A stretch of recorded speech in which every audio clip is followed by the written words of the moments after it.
Marie-Claude, Bonjour Émilie.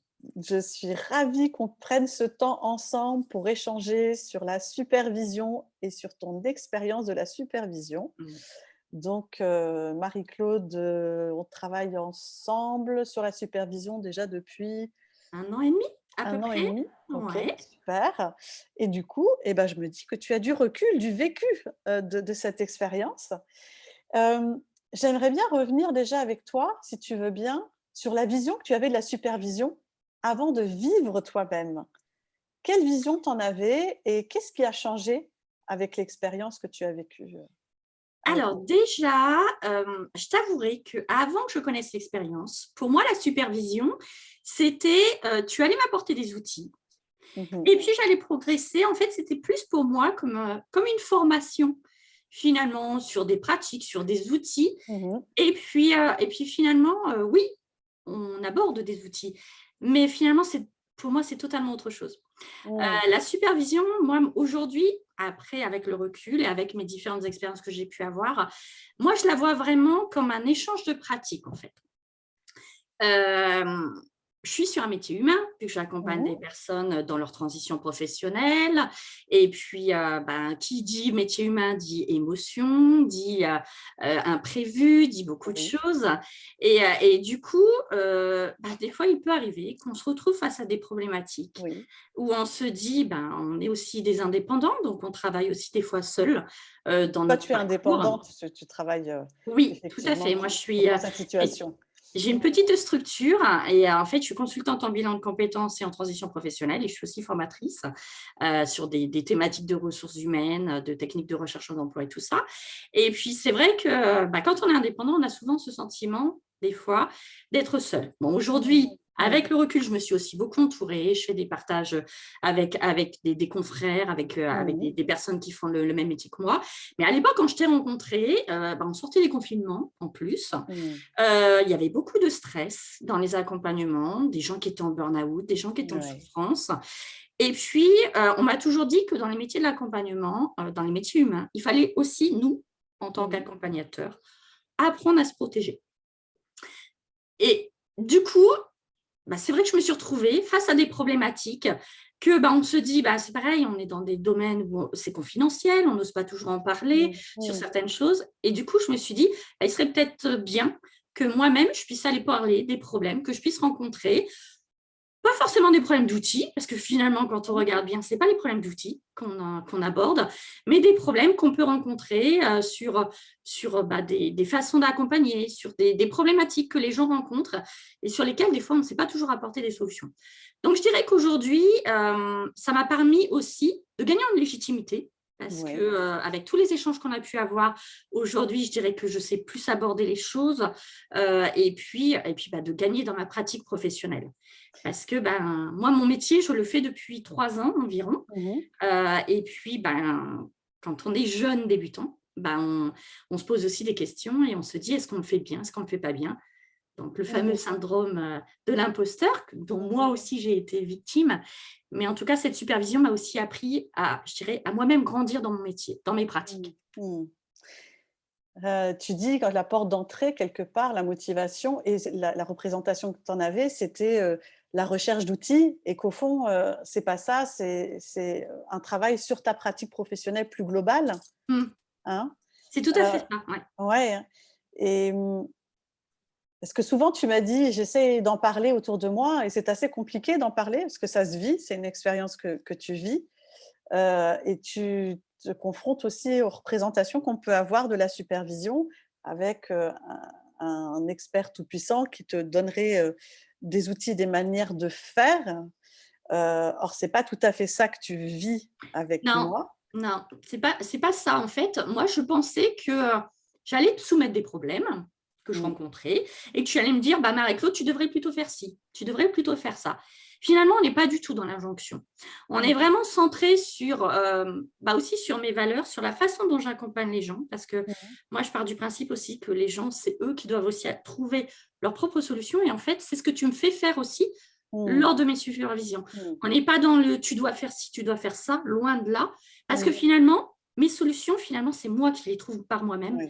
avec les outils que tu m'apportes, la réflexion que tu m'apportes par rapport à une problématique donnée au départ. Donc, il y a une concordance entre ma posture de facilitatrice et la manière dont toi, tu as envie d'accompagner les gens aussi. Hein, la manière dont C'est aussi pour ça que je t'ai ta choisi. vision, ta vision de l'accompagnement. Ah bon, on va y venir. Euh, oui, alors, il y a une cohérence en fait entre les deux. Euh, Tu dirais que la supervision, parce que là déjà ça fait 1 an et demi, ça t'a apporté quoi? Et sans doute sur plusieurs plans, j'imagine, mais ça t'a apporté quoi? Alors déjà, c'est peut-être étonnant, mais ça m'a apporté une meilleure connaissance de moi, Oui, de mes oui, oui, limites, de oui. mes émotions. On ne va pas aborder le sujet là, mais j'ai eu des cas où on a vécu, enfin que je t'ai raconté, des cas très compliqués qui m'ont aussi ramené un effet miroir, des choses. Oui. Et du coup, moi-même, j'ai appris aussi comment j'avais pu réagir par rapport à ces personnes. Mmh. Pourquoi est-ce qu'à un moment donné, je me suis retrouvée en difficulté par Mmh. rapport à un comportement ou par rapport à une attitude ou par rapport à des faits ou gestes que la personne peut Mmh. dire. Parce que finalement, on est sur de l'humain, comme je disais tout à l'heure. Et puis, tout ne se contrôle pas. On n'est pas sur un robot où on dit tu vas faire ci, tu vas faire ça. Mmh. Et du coup, sur certaines choses, ça me permet moi aussi de lâcher prise, d'apprendre à mieux me connaître, d'apprendre à mieux gérer certaines choses, d'apprendre aussi à gérer mes émotions pendant les bilans, Mmh. parce que on peut des fois avoir même si on dit toujours on n'a pas un métier où il faut avoir des préjugés ou quoi que ce soit, mais en même temps, on a des émotions qui Mmh. arrivent. Mmh. Bien Et sûr. ça m'aide à mieux aborder tout ça, finalement. Ouais. Aujourd'hui, je dirais que je suis une professionnelle beaucoup plus sereine qu'au moment où on a commencé les supervisions, parce que justement, donc j'ai appris ça. J'ai aussi, en parallèle, vu que j'ai appris à mieux me connaître, j'ai aussi mieux appris à connaître l'émotion que l'autre peut avoir. Mmh. Mmh. Parce que finalement, le bilan de compétences ou les accompagnements professionnels, moi, je dis toujours que c'est des montagnes russes émotionnelles. Il y a toujours la boîte de mouchoirs qui est pas loin. On peut avoir des fous rires. Je me rappelle que j'ai connu une dame, elle était, la première fois qu'elle m'a vue, elle a pleuré et en fait, on a passé le bilan de compétences à rigoler finalement. Mmh. Parce qu'elle avait passé des caps, je l'avais aidée justement à accepter des émotions et puis finalement, le bilan s'est pas du tout déroulé comme moi j'aurais pu le penser au départ. Et ça, c'est aussi grâce à toi parce que finalement, tu m'as fait aussi comprendre que, tout ne passait pas par les outils, contrairement à des fois ce qu'on peut penser. L'outil, c'est quelque chose qui t'aide, mais à côté, c'est aussi l'échange, c'est aussi l'écoute qu'on peut avoir envers la personne, la posture professionnelle et en même temps, donc pour conclure par rapport à ça, c'est aussi d'améliorer ma posture, de l'optimiser, de me Mmh. sentir bien et vraiment en phase avec ce qui m'arrive Mmh. finalement. Mmh. Ouais, donc tu gagnes en confort, en légitimité, mais aussi en congruence, C'est ça. Mmh. dans ta pratique et puis, ce que tu dis, qui est important, aussi dans la supervision, en tout cas pour moi, c'est la place des émotions. Mmh. Les émotions, les tiennes, celles des autres, qu'est-ce que tu en fais et de penser la relation quoi, au C'est travers ça. de ces séances.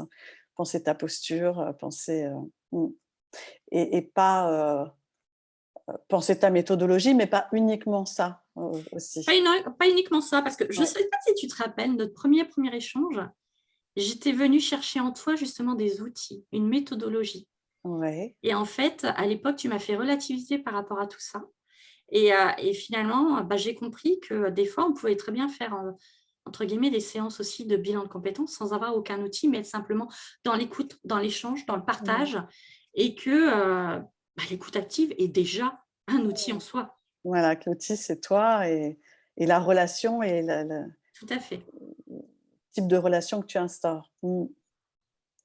Super. Hem, du coup, qu'est-ce qui fait tu en as un petit peu parlé, à un moment donné, mais qu'est-ce qui fait que tu as choisi de travailler avec moi sur la supervision? En fait, c'est rigolo parce que, on s'est jamais vus finalement, mis à part les visios, On se voit voilà. régulièrement, mais Oui, en tout à visio. fait. Mais je veux C'est dire, vrai, en présentiel, on ne s'est jamais c'est vus. On vrai. a raté une fois, sur Paris. Bon, suite C'est à une vrai. grève de train. Mais tu as dégagé quelque chose. Les premiers échanges, donc, on s'est connus via LinkedIn, via les réseaux sociaux. Je crois me souvenir, parce que tu me l'as rappelé, hein, moi je ne me souvenais plus, qu'en fait au tout départ, c'était une enquête métier que tu avais fait. C'est ça. Non, c'est ça C'est exactement ça. C'est Oui. exactement ça. Donc, en fait, j'étais revenue vers toi pour avoir des conseils par rapport à justement une enquête métier. Je commençais mon métier, je n'étais pas encore installée, j'étais en formation à l'époque à Paris quand Ouais, je c'est t'ai ça. contactée et je voulais savoir un petit peu la posture professionnelle. Je m'interrogeais sur aussi comment est-ce qu'on pouvait se faire connaître, tout ça. Et c'était vraiment ça au départ qui me disait, tiens, j'ai envie de rencontrer Émilie et d'échanger avec elle. Et puis finalement, quand on a eu nos premiers échanges, Mm. euh, déjà, tes valeurs m'ont plu, des valeurs très humaines. Déjà, tu as pris le temps aussi.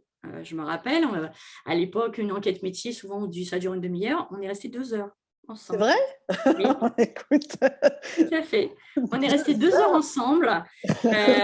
Et puis, du coup, c'est aussi ce temps que tu as pu consacrer. Et puis, en même temps, tu m'as montré les différentes phases, comment toi, tu avais évolué dans ton parcours. Mm. Et puis du coup, à la fin de notre échange, donc j'avais eu les réponses à mon enquête métier, mais je me suis dit, à mon avis, on se reverra à un moment donné. Mm. Et je pense qu'on aura un petit bout de chemin à faire ensemble Mm. par rapport à ça. Je ne savais pas à l'époque du coup comment, Comment, oui. mais en tout cas, il y avait ces valeurs, ce respect, cette bienveillance, toutes ces valeurs humaines qui m'avaient plu. Et puis, je me rappelle, tu m'avais parlé de ta méthodologie Mhm. qui était l'approche centrée sur la Bonne personne. documentation, oui. Et cette approche-là m'avait plu parce que déjà, moi, je suis formée à la DVP, une Mhm. démarche qui me plaît et j'avais envie d'aller approfondir ça. Mhm. Tu étais en train d'écrire ton livre. Ah, d'accord. Donc c'est à cette Oui, période-là, oui. oui, tout à fait. Tu étais en train d'écrire ton livre et du coup on en a reparlé après Mm. par rapport à ça. Mais en tout cas, tu avais déjà suscité une certaine curiosité. Mhm. Et c'est vrai que, alors on a fait des accompagnements autour de la supervision, on a fait d'autres accompagnements où tu as vécu aussi le processus, ACPPA, donc approche centrée sur la personne et Tout à son fait. pouvoir d'agir aussi. Tout Ouais, à fait. tout à fait. Super, en quoi ça te semble important quand tu penses à tes confrères, voilà, tu échanges avec, d'autres professionnels de l'accompagnement, en quoi ça te semble important aujourd'hui, avec l'expérience que tu as, de suivre une supervision, de vivre une sup j'ai envie de dire suivre, j'aime pas, vivre une supervision, j'aurais presque envie de dire.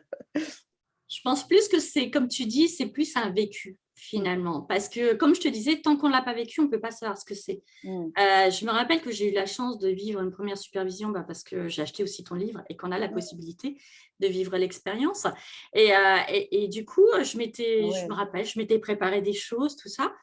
Et puis finalement, à la fin, je me suis dit, mais ça ne s'est pas du tout déroulé comme j'avais pensé au départ, Mmh. mais avec un aspect qui me plaisait beaucoup mieux, où en fait, je me suis sentie actrice Mmh. par rapport à ce que je disais tout à l'heure. On n'est pas dans l'injonction, c'est toi, l'experte, qui va me dire tu dois faire ci, tu dois faire ça. Comme Mmh. j'avais pu le connaître sur différentes formations où finalement, des fois, la formatrice se place en tant qu'experte et te dit voilà, c'est comme ça. Et tu n'as pas de moment d'échange, de partage vraiment. Mmh. Alors que là, finalement, après avoir connu la supervision, je me suis dit mais on est resté centré sur mon cas, sur Ouais. ma situation, sur mes émotions, sur mon vécu, sur mes problématiques. Et on a réussi finalement à trouver des solutions pour en Mmh. sortir. Et même moi, je me rappelle que je suis repartie à mon bilan de compétences avec cette personne-là en abordant le bilan totalement différemment. Mmh. En me disant, voilà, j'étais en difficulté la fois d'avant. Et là, finalement, j'ai trouvé des solutions. Ça m'a, entre guillemets, pas que moi, hein, finalement, parce que quand je dis moi, ça m'a permis, je dirais, d'avoir un second souffle, mais en même temps de donner un second souffle au bilan, finalement. Mmh. Mmh. Parce que le fait que j'ai apporté des nouvelles solutions, obligatoirement, la personne, je pense qu'en. Je ne lui ai jamais dit que je venais de sortir de supervision et que le bilan a eu lieu le lendemain, mais je pense que ça lui a aussi redonné un nouveau souffle dans sa Mmh. réflexion. Mais c'était ce super. que je recherchais finalement. Oui, et il y a vraiment cette idée, quand tu dis des solutions, en tout cas, c'est de stimuler ta créativité, Mmh. et que tu sois dans un processus comme ça de stimulation de ta créativité et qu'au-delà même de nos séances, il y a quelque chose qui se mette en place. Je ne sais pas comment tu vivais les choses entre nos séances? Heu, Je dirais qu'avant nos séances de supervision, j'allais chercher mes solutions dans des livres. mmh, Derrière moi, j'ai une bibliothèque sur tout ce qui va être accompagnement professionnel. J'ai mmh, plein de choses, mais finalement, c'est pas dans les livres qu'on cherche toujours nos solutions. Finalement, c'est en expliquant les problématiques parce que les livres, oui, ils vont expliquer, voilà, vous pouvez faire ci, vous pouvez faire ça, de manière mais il n'y a différenciée. jamais vraiment la même solution que toi, tu peux rencontrer. Mmh, Et du coup, je dirais que ça m'a apporté aussi une autre connaissance, une autre manière d'apprendre dans mon métier. mmh, mmh. Oui, bah, j'aime bien que tu soulignes cette, question d'apprentissage parce qu'effectivement la supervision en soi, c'est une formation. C'est une formation parce que ça développe la réflexivité, ça développe, des compétences relationnelles et ça Mmh. développe Tout aussi des à fait. compétences affectives et ça, moi, j'y suis, sensible, on n'en parle pas suffisamment, c'est la relation à soi-même. Voilà, la relation du praticien à lui-même dans sa pratique professionnelle et ça, tu l'as superbement bien décrit et ça me tient à cœur, en tout cas. Oui, parce que moi, je me rappelle qu'on m'a dit un jour une chose, on m'a dit: «Mais si tu vas accompagner les autres, il faut que tu sois bien aussi toi-même». Mmh, Et du coup, le fait des fois d'avoir aussi, des interrogations, des doutes, ça peut engendrer aussi une posture professionnelle qui soit un peu différente. mmh. Du coup, l'avantage, c'est que là, on peut aussi en parler, on peut dire à un moment donné: «Voilà, aujourd'hui, je me sens comme ça» et il n'y a pas de jugement, il n'y a rien donc finalement et ça, c'est vraiment quelque chose, En que effet. j'apprécie beaucoup dans nos supervisions, c'est ta neutralité. Alors, je ne sais pas si c'est la neutralité, mais en tout cas, effectivement, c'est important que ce soit un espace, non jugeant pour que Voilà, c'est toi, tu ça. puisses pleinement déposer, et puis, explorer et développer aussi, ta créativité, pour trouver tes solutions. Donc cet espace non jugeant, il est important, C'est hein, ça, tout à dans fait ton et puis, développement. je me dis toujours: «On peut poser toutes les questions, on peut aborder toutes les situations», Mmh. des plus simples aux plus complexes parce que des fois on a abordé des situations toutes simples, mais qui moi me paraissaient, pas insurmontables, mais qui me bloquaient face à Oui. des situations et puis finalement le fait qu'on ait pu, je dirais poser à plat certaines choses, par rapport aux différents outils que tu pratiques et que moi aussi maintenant je pratique dans mes Mmh. propres accompagnements et ça permet aussi d'aller poser les choses, d'aller trouver des solutions, d'aller appréhender la situation différemment et du coup, de manière plus positive, finalement. Mmh. Je pourrais dire qu'entre guillemets, on développe un peu aussi la pensée positive, hein, dans tout ça. Parce que finalement, on voit les choses d'une manière, ça m'est arrivé de rentrer en séance avec toi, pas d'avoir un nœud, mais pas de me sentir bien. Et puis à la fin, quand tu me dis toujours comment tu te sens, oh, je me sens plus légère, je me sens mieux, je sens qu'il y a quelque chose qui s'est enlevé. Et ça, c'est important. D'où le fait que il est important, c'est de pas rester seul, en fait. Oui. Et je trouve dommage d'ailleurs que dans nos métiers, on n'ait pas plus souvent cet échange de pratiques. Parce que pour moi, il est important et c'est aussi comme ça qu'on Mmh. apprend, comme ça qu'on avance, comme ça qu'on grandit. Mmh. Oui, tout à fait. Super. Est-ce que tu as quelque chose que tu voudrais ajouter sur, ton rapport à la supervision, ou que tu voudrais dire, Moi, je dirais qu'aujourd'hui, c'est quelque chose que vraiment j'en ressens, l'utilité. Après, je dis pas qu'on en fait une tous les mois ou quoi, hein, je le fais vraiment selon aussi mes besoins, mes Mmh, problématiques rencontrées. Heu, c'est vraiment en fonction aussi de mon besoin. C'est pas mmh, non plus quelque chose qu'on a programmé, toutes les 2. Voilà, c'est tous les mois ou quoi que ce soit. Ça peut nous être mmh, arrivé de si, pas nous il y a avoir eu eu une pendant 2 ré mois il y a eu et une puis, régularité, mais on a aussi accueilli le rythme qui c'est était le ça. tien et C'est ça et ça, par contre, c'est vraiment quelque chose que j'apprécie parce que finalement, on n'a pas cette obligation de se dire: «Voilà, on doit trouver une situation, tous les mmh, mois et puis moi, je même si dirais ça se trouve, hein, je ne sais pas si tu as remarqué, mais à partir du moment où tu es dans le processus, peut-être tu poses un autre regard sur ta pratique mmh, et les situations, tu les trouves, ça. Ou des fois même, tu m'aides à les trouver. Parce que des fois, tu me fais remarquer que pendant mes supervisions, je parle de différentes choses, hein, différentes problématiques. Et à un moment donné, tu me dis, t'as pas l'impression qu'on pourrait aborder cela aussi? Et du coup, des fois, ça m'aide aussi à moi me dire, c'est vrai que ça fait 3 fois que je parle de ça. Et en fait, c'est aussi ton regard extérieur. Mhm. Ah, c'est le regard aussi que nous, on donne, hein, finalement, hein. Mais ce regard-là me permet de me dire: «Ah ouais, c'est vrai que ça fait 3 fois que j'en parle. Il y a Mhm. peut-être quelque chose à aller exploiter, là-bas, à aller rechercher, à aller gratter» et puis, donc c'est un travail de co-construction, de toute façon. Mhm. C'est vraiment, à chaque fois, il y a pas, enfin, je te propose des fois des choses et il y a jamais un oui, jamais un non ou quoi. C'est toujours, hem, co-construit et puis de façon à ce que ça puisse m'aider, moi-même à grandir et à avancer. Mhm. Mhm.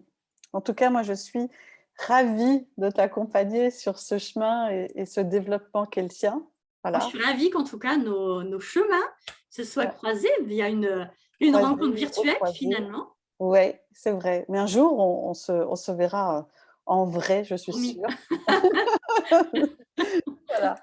Et je te Mais c'est vrai que remercie. la supervision, même en visio finalement, n'a jamais été un problème Ouais. parce que finalement, il y a la relation qui se met, de manière très simple. On n'a pas non plus besoin d'outils, très particuliers, des fois une feuille blanche, des crayons de couleur et puis hop, c'est parti. Donc c'est vrai que c'est aussi cette simplicité-là Mhm. finalement. Parce que, bah, quand tu me fais, notamment faire des arbres, des choses comme ça, bah, on ne demande pas à avoir un chef-d'œuvre, on demande vraiment à avoir quelque chose où on réfléchit d'une base et où ça nous Mmh. aide à construire quelque chose. Mmh. Tout à fait, c'est vrai. On peut faire avec le minimum, matériel, Mais en tout et cas, c'est vraiment une pratique que je recommande à beaucoup de personnes. Je parle souvent de toi et puis en fait, on s'est même rendu compte toutes les 2 qu'on a des fois on un connaît des cercle, gens communs. Oui. voilà, un cercle de connaissances communes et c'est vrai que tant qu'on ne l'a pas essayé, on ne peut pas savoir, quoi. Ouais, ouais, ouais, D'où je le crois fait que que je fais partager mon expérience oui, aujourd'hui. bah, je te remercie parce que je crois qu'il y a parfois beaucoup d'amalgames et encore, comme j'ai pu déjà te le dire, j'ai pas du tout la prétention d'offrir un modèle et de définir ce qu'est la supervision et ce qui ne l'est pas. C'était de revenir plutôt sur la l'expérience que toi tu as eue de supervision avec moi et qui puisse, laisser, apparaître certains éléments, clés et je te remercie pour ça. Voilà, c'est Et je super. pense que c'est aussi, important, c'est un peu comme nous en bilan de compétences, d'avoir aussi un feeling avec la personne avec qui on va Bien sûr, travailler, de oui. trouver aussi une méthodologie qui nous convient Mmh. et puis d'avoir aussi en face une personne, bah, qui partage aussi, bah, les mêmes valeurs, la même vision aussi de la profession. C'est important, c'est pour ça qu'il y a pas d'injonction à dire: «Il faut pratiquer aller, vers ce type de supervision ou ce type de supervision», mais de trouver effectivement des praticiens qui partagent les mêmes valeurs. Je te rejoins complètement. Oui, c'est important et OK. pour pouvoir continuer à aller, vers le professionnel qu'on a envie d'être au travers Oui, de parce qu'on en apprend tous les jours, hein, mmh. finalement. C'est pas parce que, on se forme Et la que supervision, c'est ça, c'est de se dire aussi, il suffit pas d'avoir un diplôme, une formation, je ne sais quoi, ça ne s'arrête pas là et que partir de l'expérience, on a, c'est un vivier d'apprentissage incroyable. Voilà, je ça, te rejoins totalement là-dessus, hein, parce que ouais. c'est pas parce qu'on a son diplôme, qu'on a une certification, qu'on a quelque Mmh. chose, qu'on est forcément le praticien au départ et on le devient finalement C'est aussi ça, à travers toutes ces pratiques. c'est devenir le praticien qu'on a envie d'être. Je crois que c'est super, c'est le mot de la fin et je te remercie beaucoup et je te Et dis bah, à de rien, bientôt. le plaisir a vraiment été partagé en tout cas et puis, on se voit bientôt je crois pour une Oui, prochaine c'est supervision. ça.